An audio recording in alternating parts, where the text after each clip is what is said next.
दोस्तों क्या हो अगर आप अपने दोस्तों के साथ जंगल में ट्रैकिंग पर घूमने निकले हों जहाँ पर की चारों तरफ खूबसूरत झरने पहाड़ और हसीन वादियां हों, लेकिन इस जंगल में कोई ऐसी बला रहती हो जो एक एक करके आपके सभी दोस्तों को अपना शिकार बनाने लगे और फिर आखिर में आपका भी सामना उसी आफत से हो जाए जो कि ना इंसान हो और ना कोई जानवर। तो आखिर वो क्या चीज है जानेंगे इस कहानी से। फिल्म का नाम है लूप ट्रैक। फिल्म की शुरुआत होते ही हमने यान नाम के एक आदमी को देखा जो कि न्यूजीलैंड के जंगलों में आता है। वो यहाँ एक जगह अपनी कार पार्क करता है और फोन चेक करने पर उसे कई सारी मिस कॉल्स आई हुई थी, लेकिन वो इन पर ज्यादा ध्यान ना देकर अपना सामान उठाकर जंगल की तरफ चल दिया। हालांकि यान के कपड़े देखकर थोड़ा अजीब जरूर लग रहा था क्योंकि इस तरह के कपड़ों में कोई ट्रैकिंग पर तो नहीं आता है। ये सफर उसे काफी थका रहा था, लेकिन वो हिम्मत ना हार कर आगे बढ़ता रहा और एक जगह पर आकर उसे साइन बोर्ड मिला जिस पर लिखा था कि अगली केबिन यहाँ से 9 घंटे दूर है। ये देखकर वो थोड़ा परेशान तो हुआ, लेकिन फिर भी क्या करता, हिम्मत जुटाकर वो आगे बढ़ने लगा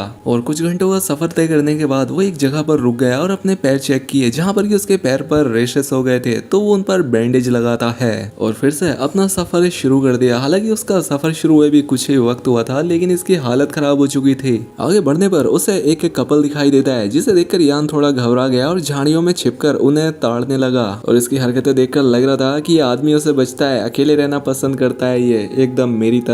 लेकिन जब ये दोनों कपल घंटों तक वहां पर खड़े होकर फोटो खींचते रहे तो यान ने सोचा कि ये हटेंगे नहीं, तो इसलिए वो झाड़ियों के रास्ते से आगे बढ़ गया। अब यान एक जगह पर बैठकर अपने बैग से कुछ खाने के लिए निकालता है, तभी वहां पर एक दूसरा निक नाम का हाइकर आ गया। निक काफी बड़बोला किस्म का आदमी था और वो यहाँ आते ही यान से सवाल पूछने लगा। अब क्योंकि यान की तो पहले से ही काफी हालत खराब हो रखी थी, तो इसीलिए वो निक के किसी भी सवाल का जवाब नहीं देता और अपना सामान उठाकर यहाँ से आगे बढ़ गया। लेकिन फिर भी निक ने उसे किसी तरह से समझा लिया कि अरे भाई हम दोनों साथ चलते हैं ना यार, मजा आएगा। रास्ते भर निक उसके साथ बक बक करता रहा और यान चुपचाप उसकी बातें सुनता आगे बढ़ता रहा। निक की इतनी बातें सुनकर यान ने कह ही दिया कि देखो भाई मुझे पेशाब करना है और थोड़ी प्राइवेसी चाहिए यार मुझे। लेकिन निक ठहरा बेशरम आदमी, वो प्राइवेसी का मतलब समझता ही नहीं और इस तरह से मुड़ गया कि ले कर ले पेशाब। खैर अब अगले कई घंटों तक सफर करने के बाद ये लोग एक केबिन तक पहुंच गए और यहाँ पहुंचकर यान ने फिर से अलग होने की बात कही। कहने लगा कि मैं यहाँ से अगली केबिन तक जाऊंगा, लेकिन जब निक ने बताया कि अगली केबिन यहाँ से 1 दिन की दूरी पर है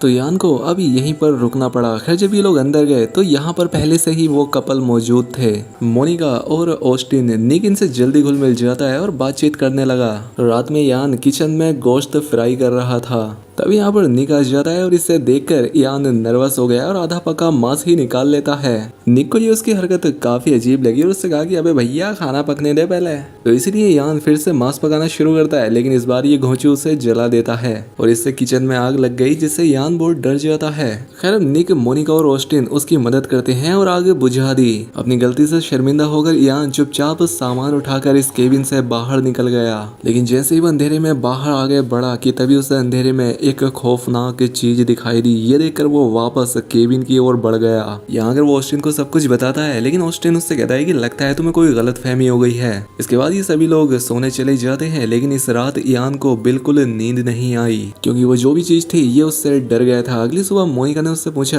कि क्या तुम्हें कोई टेंशन है क्या। यान ने धीरे से हाँ में सिर हिलाया। निक कल रात की यान की उस हरकत से बिल्कुल भी नाराज नहीं था, उल्टा वो यान से बोला कि भाई कोई बात नहीं है, अब हम चारों लोग मिलकर अच्छे से ट्रैकिंग करेंगे। यान को ये सुनकर अच्छा तो नहीं लगा, लेकिन जब निक ने उसे रेसेस से बचने के लिए अच्छे सॉक्स दिए तो वो ना चाहते हुए भी इनके साथ जाने को तैयार हो गया। इसके बाद ये सभी लोग अपना अपना सामान पैक करके जंगल की तरफ निकलने लगे और अपने अपने किस्से भी बताते जा रहे थे। यान भी चुपचाप आगे बढ़ ही रहा था। उसका सिर्फ एक ही मकसद था, अपनी मंजिल पर पहुंचकर इन बावले लोगों से पीछा छुड़ाना। कुछ देर बाद इस ग्रुप ने एक नदी के पास रुककर आराम करने का फैसला किया। बातचीत के दौरान मोनिका ने कहा कि अभी तक हमें जंगल में कोई भी पक्षी नहीं दिखा है और ये बात काफी अजीब थी। ये बात सुनकर ऑस्टिन कहता है कि हाँ मैंने भी पिछले दिन एक मरा हुआ पक्षी यहाँ पर देखा था, लेकिन इन लोगों ने फिर भी इन बातों को इग्नोर किया और यान से उसकी पर्सनल लाइफ के बारे में पूछने लगे। यान ने कहा कि मैं पहले शादीशुदा था लेकिन फिलहाल अकेला हूँ। जब इन लोगों ने उससे और सवाल किए तो वो बहाना बनाता है कि मैं पेशाब करने जा रहा हूँ।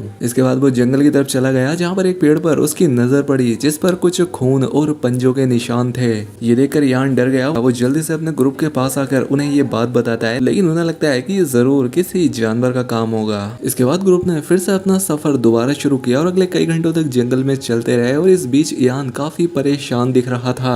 एक बार जब उसने पीछे मुड़कर देखा तो उसे लगा जैसे कोई इनका पीछा कर रहा हो। इसने इस बारे में बाकी लोगों को भी बताया, लेकिन जब सबने पीछे देखा तो वहाँ कोई नहीं था। अगली शाम तक ये लोग एक और केबिन तक पहुंच गए जहाँ पर आज की रात बिताने का इन्होंने फैसला किया। तभी इनकी नजर यहाँ पर पहले से ही रखे 2 बैग्स पर पड़ी जो कि किन्हीं औरतों के लग रहे थे, लेकिन वो औरतें यहाँ से गायब थीं। और ये सारी चीजें देखकर यान के मन में फिर से एक डर पैदा हो गया। खैर कुछ देर के बाद यहाँ पर इन्हें एक गिटार मिल जाता है जिनसे ये जो तीनों लोग थे ये नाचने गाने लगे। लेकिन यान चुपचाप आग के पास बैठा रहा। अब रात में यान लिविंग रूम में बैठा था। उसका दिमाग लगातार डरावने ख्यालों में खोया हुआ था। वो धीरे धीरे दरवाजे की तरफ बढ़ा, लेकिन तभी निक उसके मुंह पर आकर टॉर्च मारता है जिससे वो चौंक गया। निक को उसकी चिंता होने लगी थी, इसीलिए वो उसके पास आकर पूछता है क्या सब ठीक है ना। और इसीलिए बेचारा निक उसे नींद की गोली देता है और समझाता है कि मैं जानता हूँ दोस्त कि बीते हुए समय से खुद को अलग रखना कितना मुश्किल होता है। और यान भी अब उससे अपने मन की बात कहता है कि मैं बहुत थक चुका हूँ, मुझे शांति चाहिए, मुझे नींदें नहीं आती। लेकिन ये जगह कुछ ज़्यादा ही शांत है, इतनी ज़्यादा कि अब मेरे अंदर की आवाज़ें ही मुझे परेशान कर रही हैं। निको से कहता है कि तुम थोड़ा पानी पीकर सोने की कोशिश करो। खैर अब इसके बाद जब यान बेडरूम में गया तो इसकी नज़र वहाँ पर रखे बैग्स पर पड़ी। इसने एक बैग खोला तो उसमें इसे एक कैमरा मिलता है। जब इसने कैमरा चेक किया तो पाया कि उसमें 2 लड़कियां खुशी खुशी ट्रैकिंग करती नजर आ रही थीं। लेकिन तभी एक फोटो पर यान की नजर रुक गई। उसमें एक अजीब परछाई दिख रही थी। लेकिन जब इसने गौर से देखा तो वो परछाई किसी और की नहीं बल्कि निक की थी। और ये देखकर यान डर गया तो टेंशन के मारे ये वहीं लिविंग रूम के फ्लोर पर बेहोश हो गया। अगली सुबह वो जमीन पर एक स्लीपिंग बैग में लिपटा हुआ मिला। तभी मोनिका यहाँ पर आई और यान से पूछा कि तुम यहाँ जमीन पर कैसे सो गए। तो यान ने उससे कहा कि रात निक ने मुझे नींद की दवाई दी थी। उसी वक्त निक और ऑस्टिन भी केबिन के अंदर आ गए और उसने जब यान की बात सुनी तो हैरानी से उसने इससे कहा कि मैंने तो तुम्हें सिर्फ कंबल उड़ाया था ताकि तुम आराम से सो सको। लेकिन निक उस पर भरोसा नहीं करता और वो कैमरा उठाकर कहता है कि निक इन 2 लड़कियों के साथ भी था। लेकिन जब ये कैमरा ऑन करने की कोशिश करता है तो कैमरा की बैटरी ही खत्म हो गई थी। लेकिन बावजूद इसके भी वो कहता है कि निक ने ही उन दोनों लड़कियों की हत्या की है और मुझे लग रहा है कि कल रात इसने मुझे ड्रग्स इसीलिए दी थी क्योंकि मैं सच के बहुत करीब पहुंच गया था। निक को ये सुनकर गुस्सा आता है और वो बोलता है कि ये सारी बातें तुम क्यों कर रहे हो यार, फालतू का इल्जाम मुझ पर मत लगाओ। लेकिन इससे पहले कि बात और ज्यादा बिगड़ती वो दोनों हाइकर लड़कियां भी केबिन में वापस लौट आती हैं और उन्हें यहाँ देखकर सारी सच्चाई सामने आ जाती है। अब निक पर इतना घटिया इल्जाम लगाने की वजह से यान काफी जलील हो गया था, इसलिए वो खुद ही चुपचाप अपना सामान पैक करके इस केबिन से निकल जाता है। लेकिन थोड़ी ही देर बाद उसे एहसास होता है कि मैंने निक के साथ बहुत गलत कर दिया है। वो वापस लौटता है और निक से माफी मांगता है और निक भी बिना कोई गुस्सा किए उसे माफ कर देता है और उससे इनसे बात करता है जैसे कुछ हुआ ही ना हो। इसके बाद ये लोग दोबारा ट्रैकिंग के रास्ते पर निकल पड़े। एक जगह पर आकर ये रास्ता 2 हिस्सों में बंट गया और वो जो कपल थे वो झरना देखना चाहते थे जबकि निक और यान जंगल के रास्ते ही ट्रैकिंग करना चाहते थे। और आखिर में इन्होंने तय किया कि ठीक है हम अलग अलग रास्तों से जाएंगे और अगले केबिन में मिलेंगे। यान और निक जंगल वाले रास्ते पर निकल गए, लेकिन आगे बढ़ते हुए वो रास्ता ही भटक गए। तभी निक का पैर जंगल में जमीन पर पीछे भालू के ट्रैप में फंसने ही वाला था कि एन वक्त पर उसे यान ने बचा लिया।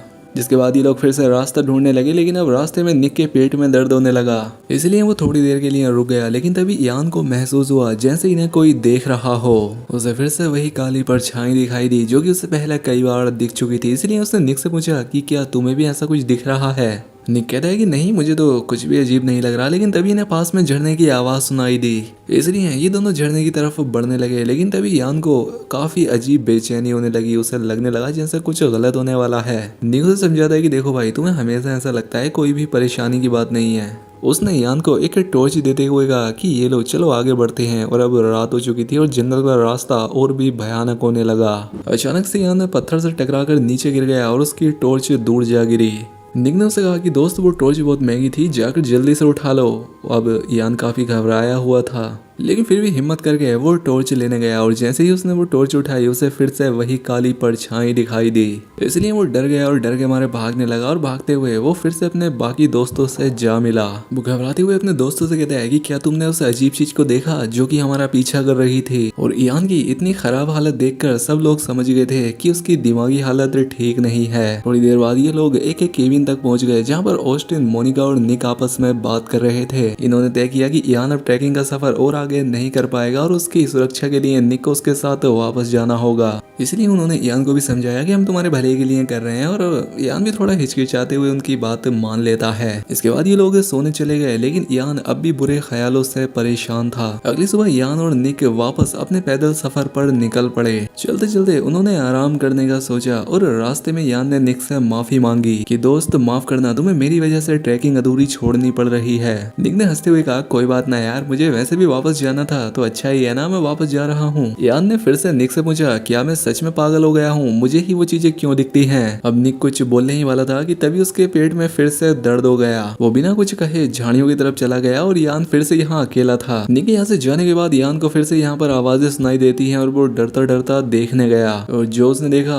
उसके होश उड़ गए। और उसी वक्त मोनिका और ऑस्टिन भी ट्रैक से लौट रहे थे। तभी उन्होंने यान को भागते हुए देखा। वो बुरी तरह से डरा हुआ था और वो जोर जोर से चिल्ला रहा था कि उस चीज ने निक को मार दिया, वो उसे खा गई। ऑस्टिन और उसकी गर्लफ्रेंड को इस बात पर यकीन नहीं हुआ। वो कहती है कि हमें वापस ट्रैक पर चलना चाहिए, लेकिन यान ने उन्हें रोकने की कोशिश की कि नहीं, हमें दूसरी डायरेक्शन में जाना होगा। मोनिका और ऑस्टिन कुछ बात करने के लिए पीछे हटे और ऑस्टिन ने अपनी जेब से एक चाकू निकाला और यान से कहा कि हम लोग अब अकेले आगे बढ़ेंगे, और अगर तुमने हमारा पीछा करने की कोशिश की तो सोच लेना तुम। यान चुपचाप खड़ा रहा, उसे समझ नहीं आता कि वो क्या करे। अब थोड़ी देर बाद ऑस्टिन और मोनिका एक जगह पर पहुंचे और पानी पीने लगे, लेकिन तभी कोई चीज आकर मोनिका की पीठ पर लगी और उसके मुंह से खून निकलने लगा और कोई ताकतवर चीज उसे जंगल में खींच ले गई। ये देखकर ऑस्टिन परेशान हो गया और उसका नाम पुकारता हुआ उसका पीछा करने लगा। तभी उसने यान को एक पेड़ के पीछे छिपा देखा और गुस्से में ऑस्टिन ने यान को ही झपट लिया और पूछा कि तूने मोनिका के साथ किया, जल्दी बता। तो यान एक खुली जगह की तरफ इशारा करता है। वहाँ पर मोनिका का सिर्फ आधा धड़ पड़ा था। जल्दी से ऑस्टिन भागता हुआ उसके पास गया। वो रोने लगा और गुस्से में यान पर ही हमला कर दिया। यान वहाँ से भागा, लेकिन उसके रास्ते में एक भालू का ट्रैप था, इसलिए यान तो कूद जाता है, लेकिन ऑस्टिन उसी में फंस गया। तभी इन्होंने उस खौफनाक चीज को देखा, एक बहुत ही बड़ा काला पक्षी जो कि किसी मिथिकल क्रीचर जैसा लग रहा था, और ये चीज मोनिका की बॉडी को घसीटती हुई जंगल में ले गई और गायब हो गई। यान और ऑस्टिन वहां से भागे और थोड़ी देर बाद उन्हें जंगल के बीच एक छोटी सी केबिन मिल जाती है। ऑस्टिन बेड पर लेट गया और यान कोई चीज खोजने लगा जिससे वो अपना बचाव कर सके। तभी उसे एक कुल्हाड़ी मिल गई जिसे वो हाथ में लेकर चौकन्ना होकर दरवाजे की तरफ देखने लगा। ऑस्टिन यान से कहता है कि माफ करना दोस्त, मैंने तुम्हें पागल समझा। यान कहता है कि कोई बात नहीं, मैं खुद भी अपने आप को पागल ही समझ रहा था। तभी अचानक से जोर जोर से दरवाजे पर खटखटाहट होने लगी और उसी वक्त दरवाजे पर किसी चीज की परछाई दिखने लगी। इसलिए यान ने कुल्हाड़ी कसकर पकड़ी और दरवाजे की तरफ बढ़ा, लेकिन अचानक से दरवाजा ही टूट गया और वो खौफनाक दानव अंदर आया जो कि काफी बड़ा था। वो धीरे धीरे यान की तरफ बढ़ रहा था, लेकिन तभी ऑस्टिन ने कोई चीज उठाकर उस चीज के सर पर दे मारी और जैसे ही इस पक्षी का ध्यान भटका, वो गुस्से में ऑस्टिन पर टूट पड़ा और उसे जमीन पर पटक दिया।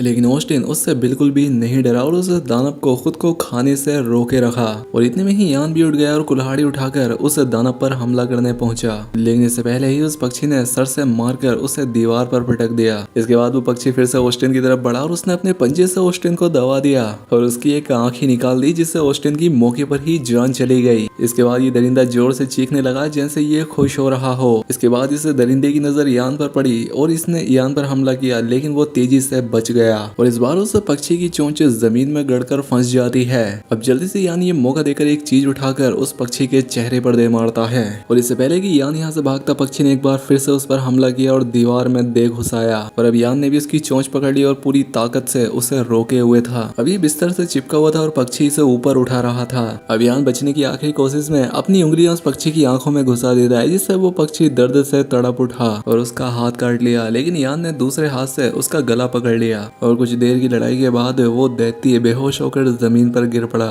और यान बेचारा सदमे में रात भर वहीं पर बैठकर रोता रहा। खैर अब सुबह हो जाती है और बारिश पड़ रही थी। यान अपने वापस रास्ते पर जाने लगा और जब वो ट्रेल के शुरुआती पॉइंट पर पहुंचा तो वो जोर जोर से रोने लगा, लेकिन तभी उसे महसूस हुआ कि उसके चेहरे पर जो बूंदे गिर रही थी तो वो पानी नहीं बल्कि खून था। जब उसने ऊपर देखा तो पाया कि ऊपर पेड़ पर एक लड़की की लाश लटकी हुई है। यान डर के मारे यहाँ से भागने लगा और वो पक्षी फिर से यान के सामने आ गया, जो कि शायद पूरी तरह से मरा नहीं था। ये देखकर यान डर गया और फिर से वापसी वाले रास्ते पर चल पड़ा। अब वो पूरी तरह से थक चुका था, लेकिन जैसे ही उसने पीछे देखा कि एक बार फिर से उस पक्षी ने इस पर हमला कर दिया। यान ने पक्षी की चोंच पकड़ ली, लेकिन उसकी चोंच फिसलते हुए यान के पैर में गड़ गई और दूसरी बार पक्षी की चोंच जैसे ही यान के कपड़ों में फंसी, वो अपने कपड़े उतार कर पार्किंग की तरफ भागा। यहाँ उसने अपनी कार खोलने की कोशिश की, लेकिन दरवाजा लॉक था। इसलिए ये बेचारा पैदल ही रोड पर चलने लगा और काफी दूर चलने के बाद रोड पर उसे एक कार दिखाई दी और इस तरह से आखिर में ये कार वाला यान की जान बचा लेता है और इस तरह से सिर्फ यान ही इस जंगल से बाहर निकलने में कामयाब हो पाया।